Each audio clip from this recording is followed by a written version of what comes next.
Okay, so in this episode, I speak to Jamie Hanson of CODA Studios. CODA are a small architectural practice headquartered in Sheffield with a small office in Manchester. This was a really amazing chat. We talked about a few things. First of all, an MBO happening where they bought out the original founder right as COVID started. So it was absolute turmoil just as they took over the business. We also talk about the fact that 24, 25 were tough years. There's a really candid discussion about having to make some redundancies and about how awful that was for the business, but about how then you bounce back out of it. And generally it was a good chat about what I find a lot of consultancies struggle with but don't talk enough about just managing cash flow, making sure you've got enough money, making sure you're making enough profit, but then also rebounding and building for the future. Really great chat. Jamie was an absolutely lovely guy. I think you'll all get a lot out of the episode.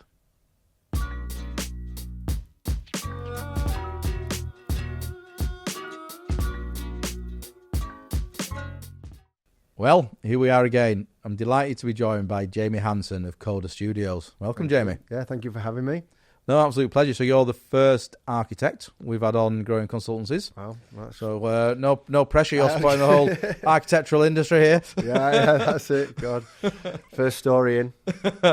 So do you want to just tell us, first of all, I guess how big CODA is, where your offices are, maybe main sectors you guys focus in as a business? Yeah, so CODA Studios, we've had varying sizes over the years as within the market, but currently we're sat at 14 people. Okay. They're spread between Sheffield and Manchester.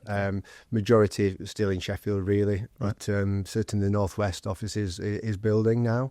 The momentum's building, really. The sectors that we found, really, is residential. Yep. For us, it's where we really enjoy our work.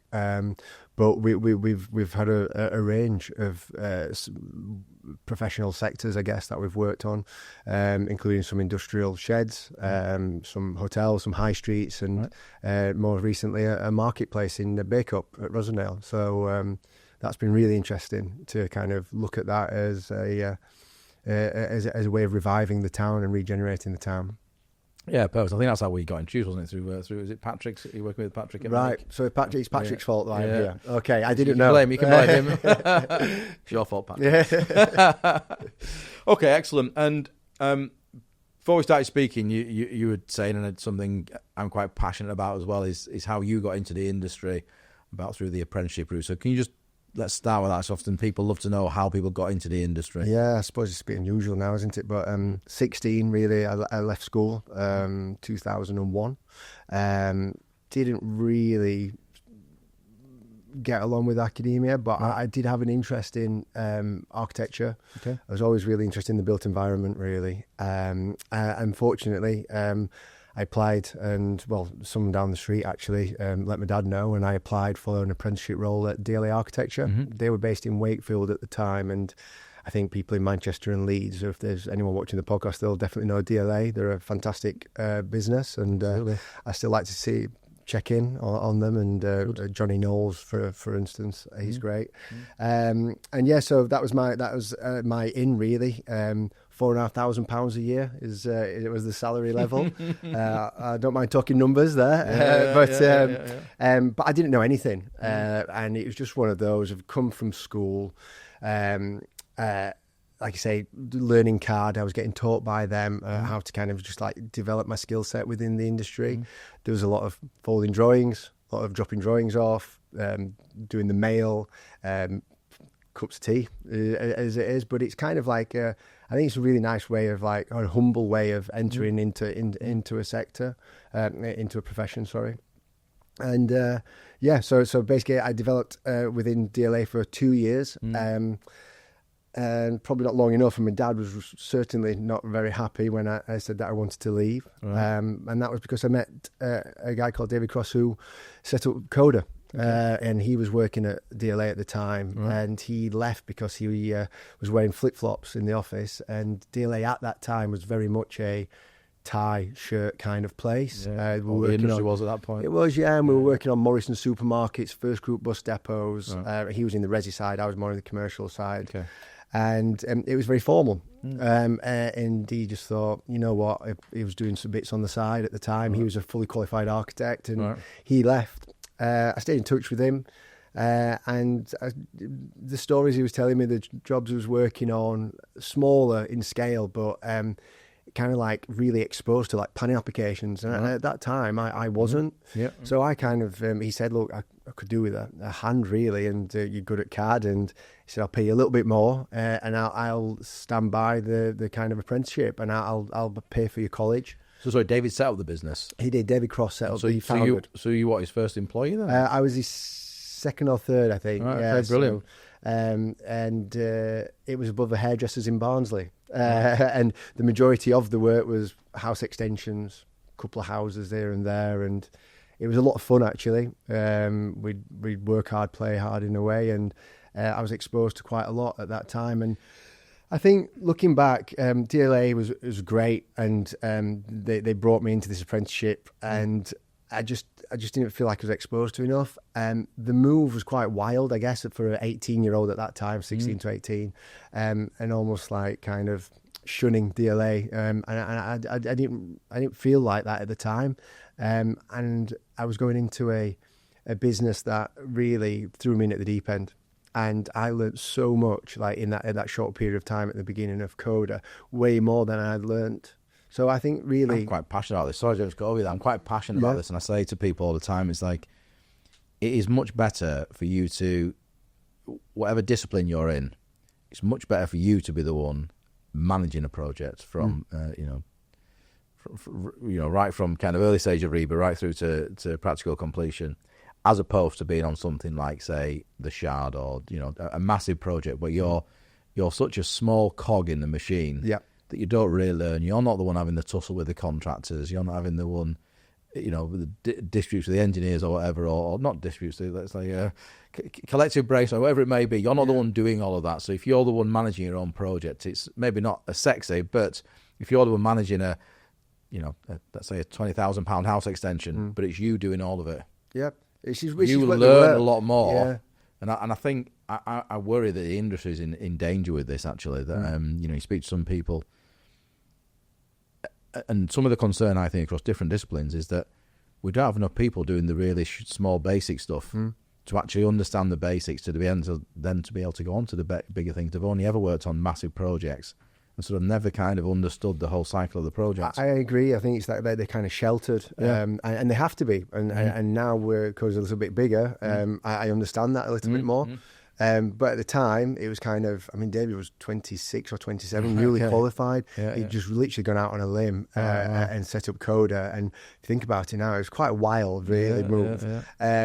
And rightly or wrongly, I guess, professionally, I was literally in at the deep end, going to survey people's houses. I was turning up 18, looking quite a young 18-year-old. And people would be like, "Who are you?" and you're not coming to my house. And no joke, we got turned away a couple of times. Right. David would have to explain the situation. No, they're just doing the survey, and I will be managing the project. And he did allow us to manage certain projects, but the exposure that I got there under him, I guess, was kind of like into entrepreneurial as well. How you had to be agile as well in a small practice. And I wouldn't even say they were an SME. It was literally just a few of us above the hairdressers, right? And the jobs. Do you get cheap haircuts? Well, it was really strange. It was, we could smell the perms coming through. Right, so it's probably not the kind of place I'd have my haircut, but I'd have a blue rinse. So it was really good, and that exposure was great. And the trajectory at that time was pre-recession, 2008 financial crisis. I think it was like 2004 when I was there, 2003, 2004. Right, yeah. So we kind of grew, and the projects grew quite quickly, because at that time it was a really fast market. And this is what brilliant times to be in the industry. And it was great for me. I was getting so much exposure and so much experience. We moved quickly to Sheffield, because that was obviously a bigger market than Barnsley was. We were soon working on small apartment blocks, and we worked on this apartment block actually, which was next to our office at the time, and I actually still own an apartment within that block. Right. So it was really fortunate. It was very cheap at the time. I actually got it during the financial crisis. So again, it was what I got from him really was an entrepreneurial exposure as well, and how to network and stay late, work hard. And that was like instilled in us, and I enjoyed it. It was great. It was like you felt like you were part of something, right? You're like almost like a David and Goliath. You're a small practice trying to take on the practice in Sheffield in a way, and I think we really kind of started to achieve that quite quickly. Really, well, that's a powerful thing as well, though, is that because you all believe in that and you're part of it, and you're kind of in the trenches together doing it, and there's a lot to be said for that, isn't there? And feeling like you say you're David against Goliath. That's many businesses have grown massively because of that. Some of the best businesses I've ever worked with are ones who were just gritty and said, let's get on with it. And it's true, and I want CODA to be like that. I want people coming into the industry, seeing the managers and the directors there in the office, and it's not always been easy to do that. Like I mentioned, we had a daughter, and during that time, because I was a director, it had to be flexible, and I wasn't always around. But certainly now, in the senior management team that we've got there, it's great. But we didn't explain the structure of CODA. No, okay, well enough. So the structure of CODA now is 3 directors. Right. There's myself, Abel, and Matt. So David's no longer with the business? No longer. So that was an MBO that we carried out in 2020, and that was quite interesting to talk about if you want. Yeah, absolutely. So and then we have a senior management team now, which is great, and they're like the underlying managers into the team really. Okay. And then generally a director, each of us as directors would be linked into one or two of those senior management team on a daily basis, on a project basis as well. So there's always like an associate and a director involved in a project. Okay. And then we have a great team of designers, assistants, technologists underneath that kind of layer of management as well. Okay. So how do the 3 directors, how do you guys divide? Is there any structures to do one? Is one responsible for one thing versus another? Yeah, it's kind of a flat structure in terms of your title, director.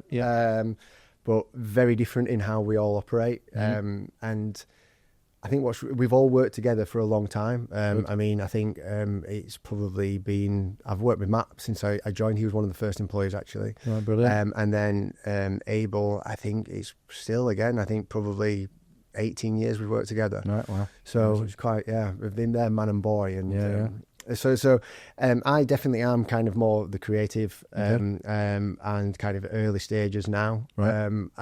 Before I was more technical, but I've kind of like pulled into kind of a design side. Okay. And I'll kind of work on a project and really develop the kind of planning detail to it. Matt is kind of more feasibility front end on larger projects, and his skill set is fantastic really in terms of an urban design role as well. Right. He has a master's in urban design, so he's great on the sketch scheme, the feasibility of larger sites and apartments. And then what he will do is he'll work with the designer to bring them forward for planning, or he may that may come over to me as well to kind of develop it, depending on how busy we all are. Yeah. I think what's really important is that we all remain very agile. I think we've got quite a small team. I think we punch above our weight, but we are very agile, like I say, and it's very important that we have resourcing meetings weekly, just to kind of distribute that the work. And then Abel, he's certainly more kind of I think entrepreneurial and business minded in terms of the finances and operation side as well. So I think really not to go on, but I think we're quite complementary the skill sets that we do have. Yeah, and that's important actually in businesses. I definitely think it's a hard business to do on your own as like a sole principal, and I know that there are out there, and I think that's fantastic. But yeah, I don't think I'd be putting my hand up for that one. well, and the reality is, of course, they must exist, but they will be limited in terms of what they can do because you've only got so much capacity. Correct. At the end of the day, and you can't do everything. Well, you certainly can't do everything well. I would say. So who takes responsibility in terms of kind of business development? Again, is that across all 3 of you, or how do you? I think we try, but I think in more recent, the last couple of years, it's been me. Right. I've kind of driven the CODA into Manchester, to the northwest, really, and that's done really well for us, to be honest. the Sheffield market kind of quieting down, but we've got a great foothold for resi in there. And like I say, we just presented to you before, a couple of great big projects have just come back on board in Sheffield. So I think it'd be nice to see the Sheffield market really pick up this year. Yeah. So where's home for you personally? So I originate from Barnsley. Yeah. I'm the first Yorkshireman you've had on as well. No, definitely not. No, I'm plenty of Yorkshiremen over here. I'm a Yorkshireman, proud of it. So yeah. Proud of it. But I moved over to Manchester. I've got a lot of friends here from from young coming over here and socially. Right. And I live in Heaton now. Right. So I built a house there. Nice. So.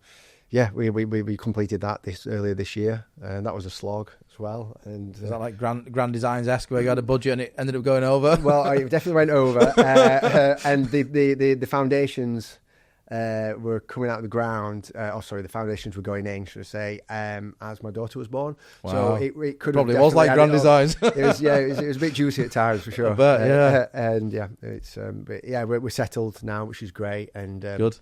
I love the kind of the Manchester like property ecosystem, if you like. I think people are friendly. I think I've got a lot of friends in the industry now here, and it pains me in some ways to be a proud Leeds lad, but it's like Manchester's just booming, isn't it? It is, and there just seems energy in Manchester.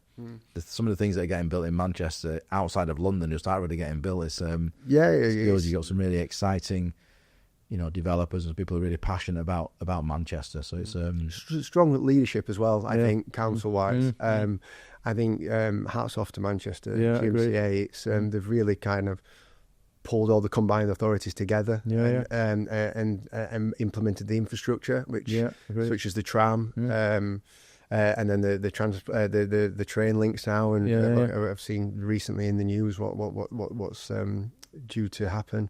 I think really strong leadership at that level has really helped Manchester for sure. Yeah, 100%. We need to, and obviously in theory there's ongoing investment, but we need to connect the north better. It still blows my mind how difficult it is to, well, not difficult, but it should be even easier and faster to get between Leeds and Manchester. Well, Leeds and Manchester is a good link. Yeah, it's a decent. Sheffield and Manchester. Yeah. It's a slog. Right, I can't say I had to do that journey, but is it right? It wouldn't surprise me. It is, and it's obviously over the Pennines. Driving can be a bit hairy, especially in winter, and it just takes a long time. There's a lot of kind of traffic. But yeah, it is what it is there, and I think the strongest link is definitely Leeds and Manchester there, and then obviously Manchester to Liverpool. Yeah, definitely. So let's roll it back a bit. You said it sounded like there was a story about the MBO. So do you want to just sorry, I kind of probably just jumped ahead. Yeah, no. So I guess firstly, and I appreciate you can't speak for him, but you're curious, why you think maybe David chose to do something, because he must be a relatively young guy. He said himself when he was 26, so he must be. Yeah, so he's 45 now. Right, okay, so he exited at 40 5 years ago. He went down the development route. Right, okay. He's pretty successful in that now as well. Right, and I think just with as being a kind of SME, our clients were probably developing similar kind of size projects, and I think there was a little bit of a conflict appearing, and I think he noticed that. Okay. And to be honest, though, to be fair to him, he brought us into the kind of senior leadership team quite early. We were quite young, and he kind of moulded us, which is fair, I would to say. Good. And we were kind of, or we thought we were ready to kind of take on the mantle, really. Right. So we did the MBO in 2020. Right. I think it was like early March time, or end February, early March, and lockdown happened in March 2020. Perfect. So, perfect, yeah. Just like sign on the dotted line, and that happened. And so, how old were you all at the point of the MBO then? So I was 35, Abel was 30, and then Matt was 45, and then David was 40. Yeah.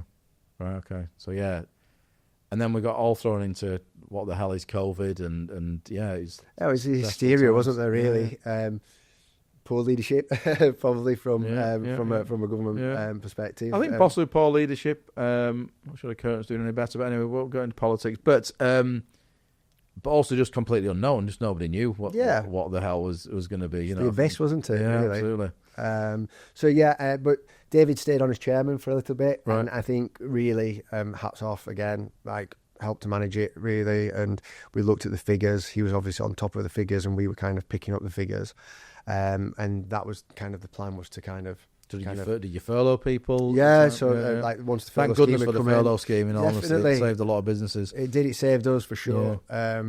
We had a bit of a war chest. Like I think it was good to have. That's good. Yeah, I think that's always played on our minds since. So it's something that I guess you learn from that. That was a good idea. And then people were furloughed. Obviously, I think for the youngest team members, it was. Would have been difficult for them because they're unsure or not. But I think the summer one was probably okay for them. And then in the winter time, obviously, it was a bit harder. But everyone had their own journey with COVID, good and bad, depending on what your personal situation was at the time. You know, some people thrived in COVID. I personally hated it. I think it wasn't good for our family for various reasons. Yeah, different people had very different experiences over the lockdown period, I guess. But certainly, I think maybe a lot of consultancies were born from that time in COVID as well. So, I think it gave people a bit of perspective sometimes. And then we look back, maybe it was a bit of the downtime that some people might have needed. It was. It kind of obviously when COVID came to an end. It was a bit of a boom, wasn't it? Really was. And it was like, oh, great. 21 to 23 were brilliant years. We were straight back in, and we were thinking, this is where we want to be. Let's grow. Yeah. And a few years after that, we kind of like looked to take on more people, and we moved offices to the premises that we are in Sheffield. We had an office in Manchester where we are, and a team there, a strong team there. Yeah. So I think a lot of businesses have gone through this process. 21 to 23 were brilliant years. You're like, oh, this is fucking brilliant. It's just going to go up and up and up. Yeah. And of course, that wasn't the plan. 24 started to be a bit of a drag.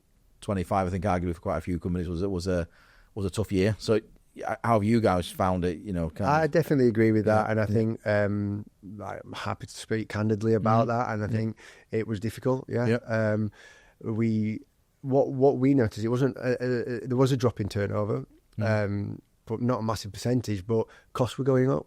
Right. Yeah. So that was salaries, that was energy, and then we started to rent a new office, which we fitted out, and it just kind of came at a little bit of a bad time, and put us under a lot of pressure. So unfortunately, in 25 just gone, we had to make a few redundancies to some of the younger members of the team, and personally that was very difficult. It was the first time I've had to kind of to do that. I've been there, done it. It's an awful experience. And you don't set out in business to do that. You certainly don't set out as an architect at uni to understand that you're going to potentially experience that. And then you start like thinking like, what could I have done? And it kind of coincided with my daughter coming along as well, and like maybe did I take my eye off the ball a little bit? But yeah, look, we have to protect the business because there's 14 other people there that we still employ. They still have a job, and I think that's key. That's probably just worth stressing to maybe other small business owners watching this, thinking about it, thinking that they must be the devil for contemplating doing it.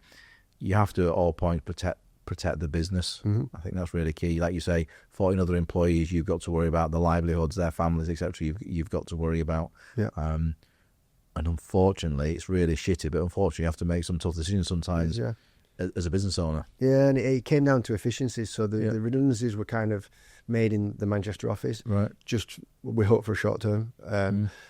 Just because the efficiencies were better, the bit larger team in Sheffield. Right. And what we were doing, we in some instances, we were actually getting so much work in the Northwest that we were having to feed some of that work and projects back to Sheffield. Right. So they were managed there. And again, COVID, teams calls and have kind of made sure that you don't actually need to be on site or even be in the city that you're working in.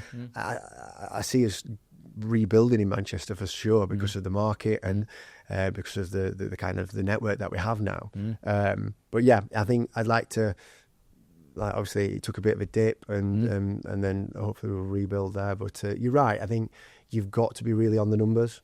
The war chest helps, but you kind of have to have a what's your limit. Like, we're not going to go below that figure. If we start going below that figure, that's where we have to make the changes, and sometimes they are tough decisions. And sometimes businesses don't make those decisions soon enough. Yeah. I mean, I personally properly lived through this whole experience, Jamie. So slightly different times, but you know, we my first business started in 2001. 24 I was at the time, so it's crazy, really. Again, go back to like David's example, crazy in some ways. I didn't know what I was doing in reality, but I was just ballsy and a bit stupid and went for it. But we grew to like kind of 40 heads. 2007, we took out an office in the centre of Leeds, really high rent. We spent, I think we spent about 100 grand. That was 2007, and it was stupid. The business was called Jigsaw. You came in and I think we spent something like 5 grand on this illuminated jigsaw wall just as you came in. Totally unnecessary. But the point is, we spent a lot of money on that. And at the time, 2007, we were like, it's just going to go up and up and up and up. And the reality is we probably had too big a back office for a start off. We had too many people who weren't fee earners. But we were confident we were trying to build something that we thought was geared for something bigger. Mm-hmm. And then, of course, 2008 came and kicked us squarely in the balls and said, no, sunshine, this ain't happening. And the mistake we made, candidly, is we had no cash in the bank because we were just reinvesting and we were just convinced we were going to keep growing. Mm-hmm. And we were just naive. We didn't know any better. We'd never run a business before. A lot of people probably thought that as well. But what ultimately killed us was essentially at the time, our two biggest creditors were the landlord and the banker. We'd obviously taken a massive loan out to do this fit out in 2007, just a year before. And they just didn't believe us. It was like, this is like, what are you talking about? This is when I've just forgotten the name, but it was the bank who went bust. Lehman Brothers had gone bust, and it's like, we're literally almost, it was like domino effects overnight. It was in October, and literally the following couple of weeks, jobs got pulled, clients rang and said, that person we said starting ain't starting. And suddenly we realised, we're screwed here. We're going to have no income for 6 months. Yeah. And we had to pare down the team a little bit, and it was just an awful, awful time for me. I lost my father to cancer on the 4th of November. On the 15th of December, I had to let my remaining staff know that I couldn't pay them for Christmas because we had to liquidate the business. Yeah. And it was fucking absolutely brutal, absolutely brutal. And maybe similar to you into the timing, Jamie, I had the only thing that kind of got me mentally through the next few months was that we'd just had my first daughter, Lucy. She was born in July. And so, over that period of time, I was like, my head was a complete mess. Yeah. I'd lost probably the biggest kind of influence in my life. And on top of that, I'd lost a business that I'd just blood, sweat and tears into. Like, I'd literally had everybody at my wedding the year before, all of my team. And it was awful, just awful, awful time. Can imagine. But the one thing I learned out of that coming out, and what Pegasus is now, is always, always have cash in the bank. You've got to have that war chest because you've no idea what's coming. Correct. So you've got to have a war chest. And maybe the other thing I'd possibly, in hindsight, have done different is I should have gone for redundancies maybe quicker because even though it all happened in October, really, 2008, I remember distinctly, was just a really tough trading year. It was getting worse and worse and worse.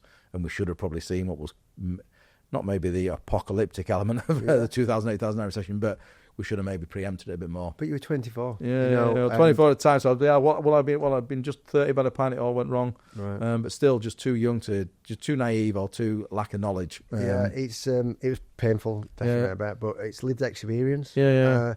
And owning your own business is not for the faint-hearted, is it? No, it's definitely not, no. Sometimes if the team kind of knew some of the discussions that you have with the business partners and how you're going to kind of manage or strategize the coming years, or what you have to kind of try and cope with in these hard times, then they'll be frightened to death, and you obviously shield them from that, and you just try and kind of navigate your business that's best for the business and for your team and yourselves ultimately as well. But yeah, it's definitely not for the faint-hearted, and really isn't. And 24, 25 is definitely one of those. But ultimately, in terms of turnover and profit, it was a tough year, but we had a great year in terms of projects completing. Right, yeah, It was so weird. It was like a parallel universe or something. It was like We completed an amazing high street for Olive Lane for Harworth Estates, and that was in Waverley in Rotherham. We won an award for our residential scheme in Timperley in Altrincham. We were nominated for an award for Olive Lane. We were nominated for an award for a scheme of 16 houses in Hardwick. So there were some great moments, but then there's just the costs and the P&L just it wasn't working out. So like I think we took it early enough, the ammunition early enough. So yeah, we were on the rebuild now for sure. Good. And we've got a good solid team. It's really positive. Good. I certainly say to everybody when I speak to and I probably only have had this for the last year, maybe a bit longer. Is I now get monthly P&L from our accountant. It's like it's massively important just to keep you honest about what's actually coming into the business, what's going out of the business. Correct. Are we making a profit on a monthly basis? Mm-hmm. So every month me and Abel will speak about that, and it's critical that we get that from the accountants. And I think you've got to look at it in like a 3 months stint, really. Like if you're starting to see it drop within those 3 months, then you've got to make some after that third month, or within that third month, you've got to make some changes. And I think what we've done now is we've kind of reduced our overheads. We have the office, like we're signed up to the office,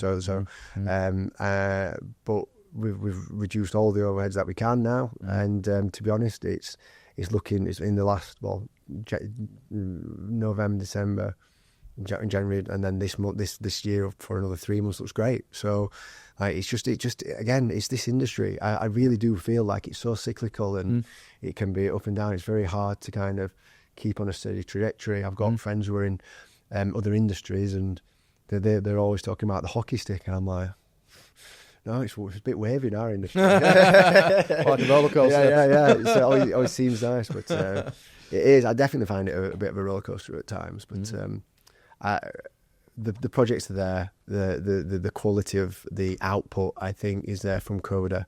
Good. And I think 2026 will be great for us. The team's there as well, so especially that senior management team now. They're awesome. Brilliant, amazing, and you can't stress enough how important that is. Having that kind of tier below the exec board level is just really important, and ones you can trust, and the workhorses who will make sure that your brand in terms of the quality of what's being delivered is absolutely and they've now worked with us for, I think, most of them 10 years now, so they understand the culture that we want it to be fun. Like we want people to work hard, but we want it to be fun. We want to do interesting projects. So we don't kind of rubber stamp projects or houses or house types. It's we kind of approach a site and design to its context and kind of have an idea of what we want to kind of achieve, and like different type of detailing, and we really get into every project. Maybe not the most efficient way to do it, but as a business, but we want to keep it fresh, and we want CODA to kind of look like it's a fresh, youngish architecture practice. Yeah, good, amazing.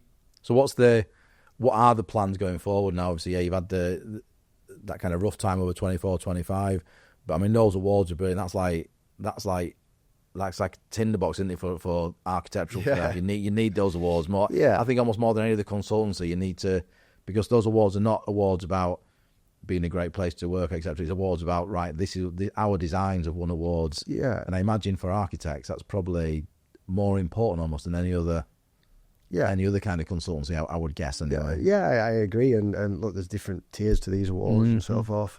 But I think that we last year we decided to kind of look at the rebranding and actually delve into where do we want to go in the next 3 to 5 years, really, and as a business, and what kind of projects we really want to work on. And we've got the rebranding coming out this month, actually. Which should be good. The website's not totally finished, but we'll have a holding page there. And really, we want to be working on like placemaking, neighbourhood housing, medium density to the housing schemes, really. And that's where we feel our skill set is. That's what we enjoy. Good. We've got a huge commercial industrial project on at the moment in Sheffield, but again, our skill sets is varied and broad, and we're not going to turn that away. But we really want to hone in and double down on what we're passionate about. So that's really good. That probably two areas you focus on, that kind of wider, kind of Greater Manchester area, but also the kind of South Yorkshire area. are both areas where there's a lot of placemaking still to be done. There's a lot, there's a lot of communities that need rebuilding. A lot of opportunity there, for sure. And I think with the success of the Olive Lane scheme and some of the successes that we're having with the housing schemes over here in the Northwest, I think we could be positioned really well for that. And I think and that's what the team want to work on as well. So as part of the process of the rebranding and looking at like who we are in terms of our mission statement, creators of beautiful homes and sustainable neighbourhoods. And we really got that out of sitting down with the team and what we were passionate about and what we liked about our projects. And and it's as much about where the SMT want to go as well as us as directors. And I think they have also skill sets that complement ours as well, which is great. Yeah, amazing. I think too many businesses talk or get too worried or get themselves in a fluster about, what's our USP, and actually, whatever the discipline is, you're not necessarily reinventing the wheel. You're not doing something completely different to what another architectural practice is doing. But you do need to probably, more importantly, is standing for a sector or standing for, right, this is what we do, and so that you can clearly articulate that, which it sounds like you've gone internally to kind of really focus on that, work that out, and come out with a, this is us, this is where we want to be going forward. And I think, look, there's a lot of competition in our industry. You've got a lot bigger practices who will ultimately get the larger projects. But around this SME zone, there's a lot of competition, and I think we really pride ourselves on our kind of connectivity with our client, with the brief, with the site, and the client can always pick up the phone and they'll get the director and we'll answer, or we'll get back to you straight away. The senior management team, it's instilled in them as well, like no hiding behind emails, let's phone calls, let's be very personable. And I think I would say that a lot of our clients probably enjoy working with us, and we're like along for the ride with them as well, which is great. And we've been fortunate to get some fantastic clients in the Northwest that we're doing that with at the moment. Good, brilliant. So headcount of 14 now. Have you got any vision around that, around increasing headcount, turnover, office locations? Yeah, I mean, I think Sheffield and Manchester are good for us for now. We do pick up a little bit work in London, but I don't necessarily think we need to have an office down there, which is generally one client that we work with. Headcount, let's see how that goes. We've been up at 22 before, and we're at 14 now, and 22 is manageable, definitely, with the management team that we have and us as directors. If the projects are there, then certainly. I think if the right people come along, then definitely we'll make sure we bring them on, because we want to keep fresh and keep those good design skills there, and to make sure that we're winning work. So. And then turnover is just kind of just incremental, I guess, and just keep pushing it, really. And I think we need to kind of diversify a little bit into sectors, but I think I'm happy with the target and mission statement at the moment to where we're going. Good.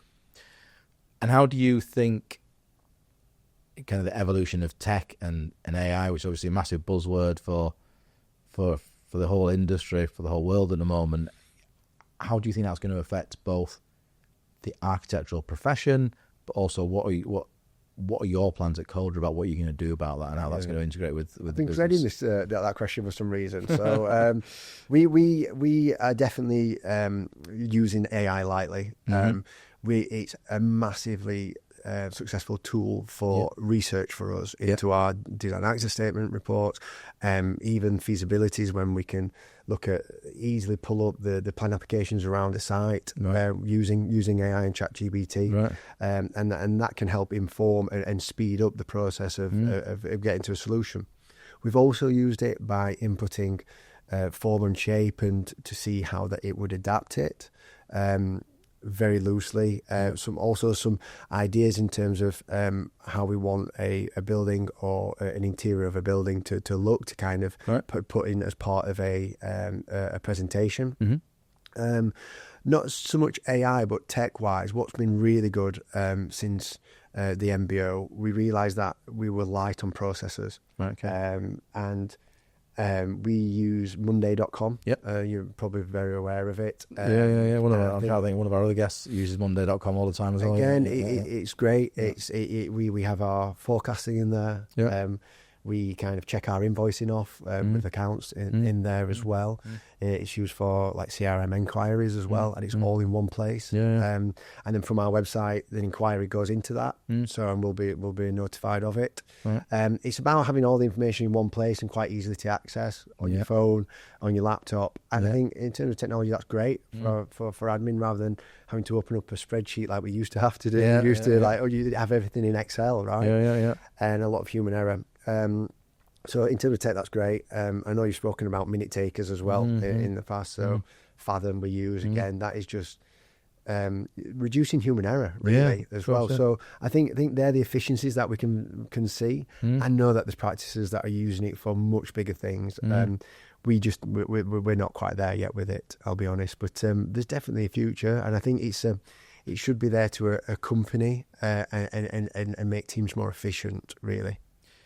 But also, you're absolutely right. I think 100%. There's a lot of kind of admin-based stuff, which really things like Monday.com can absolutely support and help, and a few of the bits that you absolutely, things like Fathom. Again, more people. I still think there's a bit of some individuals are reluctant about you've got your note taker taking all the notes. Like, well, I'm not going to use other than it makes it really easy because, and I think for that it really enables you to have a proper conversation with somebody without worrying about writing that down. You can't be fully concentrated when you're trying to think back to what did they say 5 minutes ago. I need to get down. It's like exactly, especially in big meetings, right? So when you're on Teams, it's it just reduces human error, really. Absolutely. And something could be said that you'd forgot, like you say, and it could be very critical. Yeah, absolutely.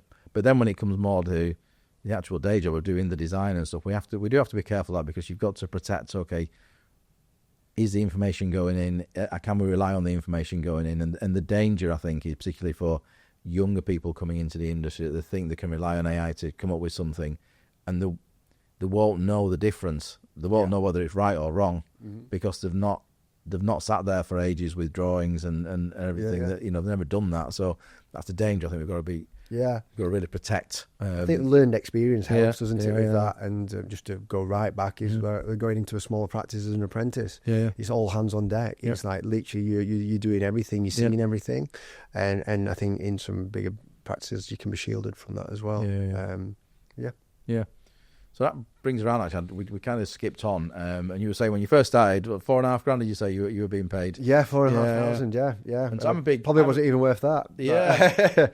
I'm a big advocate of this. You're probably, I imagine, still living at home at the time. I still think one of the biggest issues that's stopping us getting people into the industry, and some people really push back on me on this and think I sound like just a penny pincher. But I do think for SMEs in particular, it's a lot of effort and time to bring on an apprentice, a lot of management time, which I don't think people seem to mysteriously forget that, it's not a case of just the cost of the apprentice. It's actually a senior member of staff having to mentor, nurture that individual to get them to where they need to be.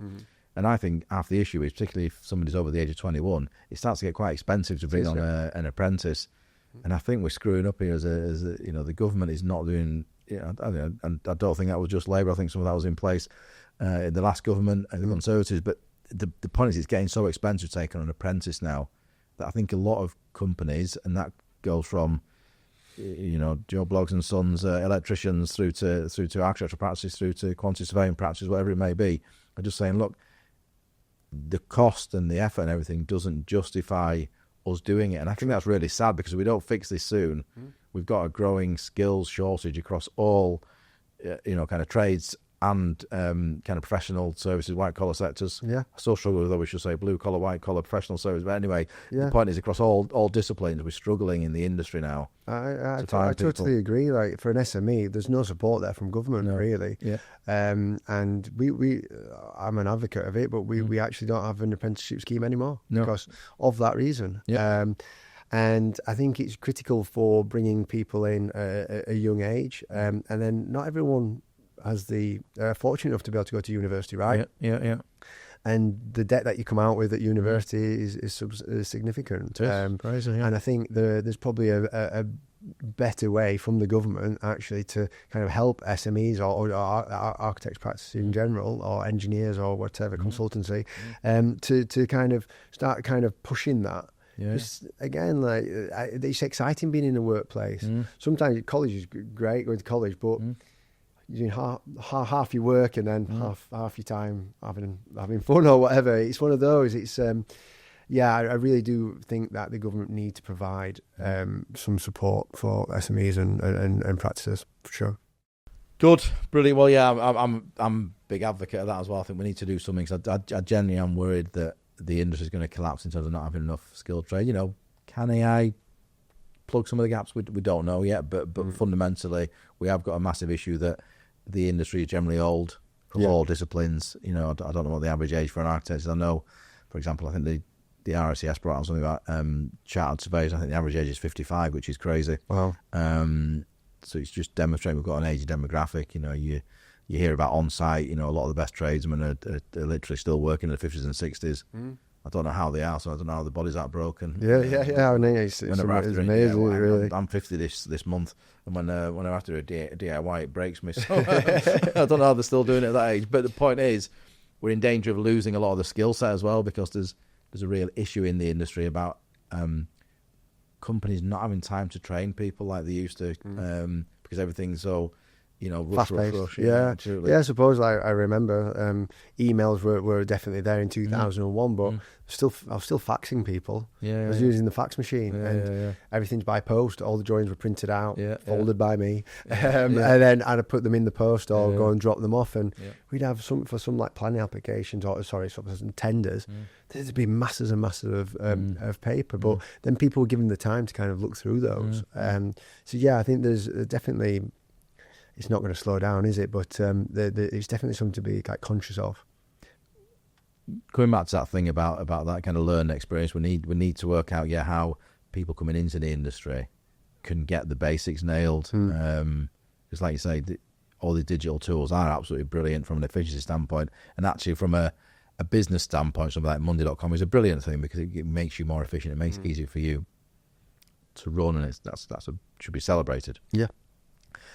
But nailing the basics of how people in any discipline can learn the game is something collectively the whole industry has to look at and go, right, what we're doing here, are we going to make sure that standards are maintained? Because soon people will start to retire who are the ones who can instinctively look at a drawing and go, or look at something and go, that's not right. It's passing that knowledge on, isn't it? Yeah. And that's certainly how I learned there, and I've also been exposed and given those opportunities as well. Yeah, absolutely. Good. Brilliant. Look, that's been a really good chat. I've asked one question on every one of them. I think you probably already told me the answer to this question, but and then I'll ask another question, which I'm going to start reintroducing off the back of somebody asking me to reintroduce the question.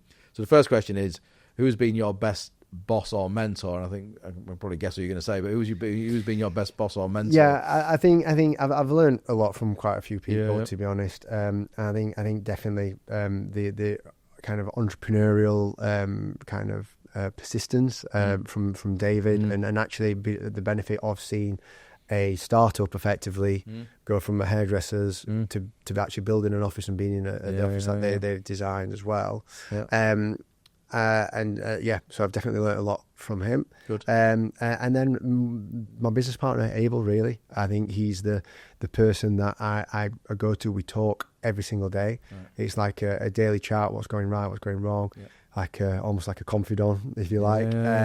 And he's kind of acumen for numbers and a business acumen as well.